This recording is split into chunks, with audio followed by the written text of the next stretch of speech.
Agent, তুমি আবার baggy pant পরা শুরু করলা কবে থেকে? সায়েন্টিস্ট সবাই কিনছে, তাই সবার লগে তাল মিলানোর লেগে এই দেখিনছিলাম। কিন্তু দেখতে তো দেখা যায় একবারে মেঘ প্লাজোর মতো। সায়েন্টিস্ট তোমার একটা কথা কই, কাউরে কইও না। এটা মূলত একটা বাবির প্লাজ হইয়াছিল, আমি পুরা বেগি প্যান্ট করে চালাই দিতেছি। আর এটার কিন্তু একটা সুবিধাও আছে, একটা কিনলেই দুইজনেই মিলেমিশে ব্যবহার করা যায়।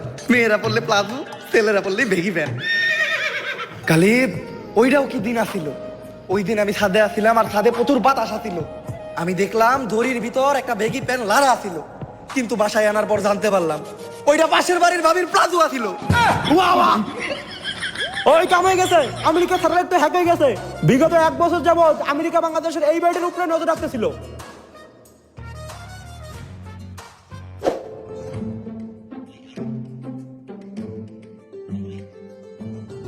বাড়ি তো এইটাই, কিন্তু আমেরিকা এই বাড়ির উপর নজর রাখতেছিল কেন?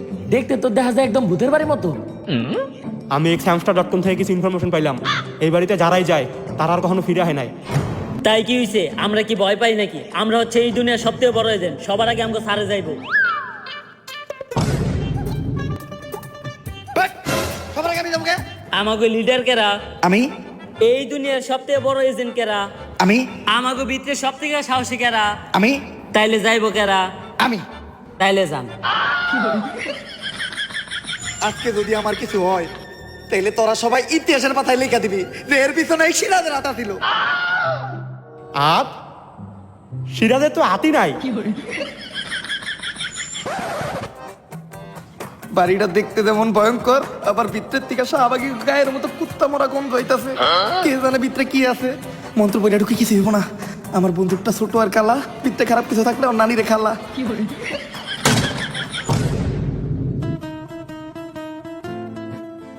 অক্টেন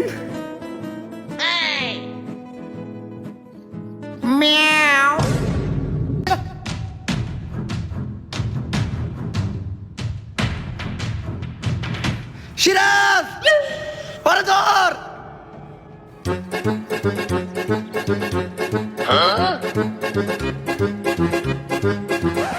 আরে তোর কাছ থেকে সুইটা পালাইলো কেমনে? তুই ওরে 2 হাত দিয়ে টাইট করে ধরতে পারলি না? স্যার ধর্ম কেমনে? আমার লেওড়া দিয়া। যদি ও খালি পালায় দেয় তাহলে আমরা মনে করবো এর পিছে পুরাপুরি তোর হাত। আরে স্যার এর পিছে আমার আর থাকবো কেমনে? আমার তো হাতই নাই। এই লুলু, তুই খালি আসিস কে? পুলিশ প্লেটে দৌড়ে ওর পিছে কর।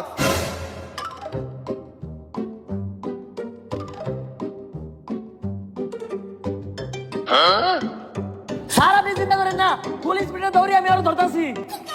তোর স্পিরিটের থেকে তো একটা টিকটকারের 16 বছরের স্পিরিটও বেশি।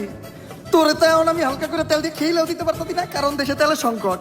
বুঝছি, আমারই কিছু একটা করতে হইব।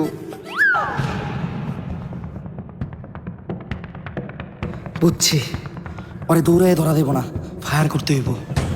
এজেন্ট, সায়েন্সে প্রমাণ আছে, 1 চোখ বন্ধ করে গুলি করলে নিশানা ভালো হয়। 1 চোখ বন্ধ করে গুলি করো। কিন্তু এক চোখ বন্ধ করার পর তো আমি কিছু দেখতাছি না। আরে স্যার এক চোখ বন্ধ করার পর দেখবেন কেমনে? আপনার চোখই তো একটা।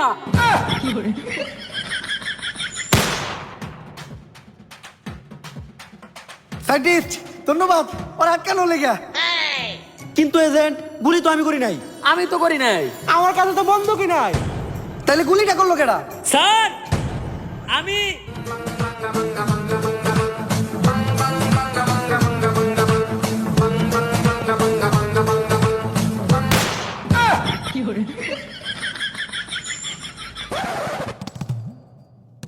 সবই তো ঠিক আছে সিরাজ, কিন্তু তুমি ট্রিগারটা চাপা কি দিয়া? স্যার পা দিয়া। স্যার যার হাত নাই তার শরীরের কোনো না কোনো অংশ অনেক বেশি কাজ করে। আমার বেশি কাজ করে পা, মাঝখানেরটা।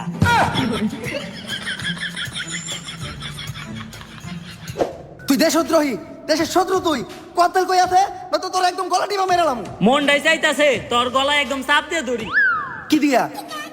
চাপ দিয়ে ধরবি কি দিয়া? আর একটা উল্টা পাল্টা কথা কবি না। তোরা তো হালকা করে তেল দিয়ে খেলেও দিতে পারতাস না, কারণ দেশে তেলের সংকট।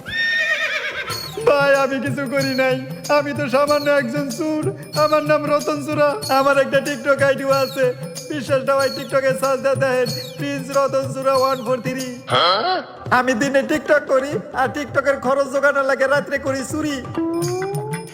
আমি খবর পাইছিলাম ওই বাড়িতে 250 গ্রাম অক্টেন আছে, যার বাজার মূল্য $1,000,000 মার্কিন।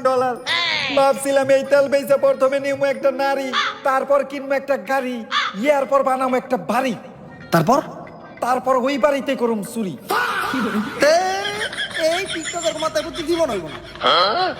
অর্ডারটা হ্যাক করে নাও নাকি ভাই? ভাই তুই কহ ওই বাড়ির থেকে আর কি কি চুরি করছ? ভাই ওই বাড়িতে তো আর কিছুই আসিল না, তেল আর এই কাগজটা ছাড়া। সায়েন্টিস্ট, এটা তো একটা ম্যাপ। আরে এটা তো ওই তেলের ম্যাপ।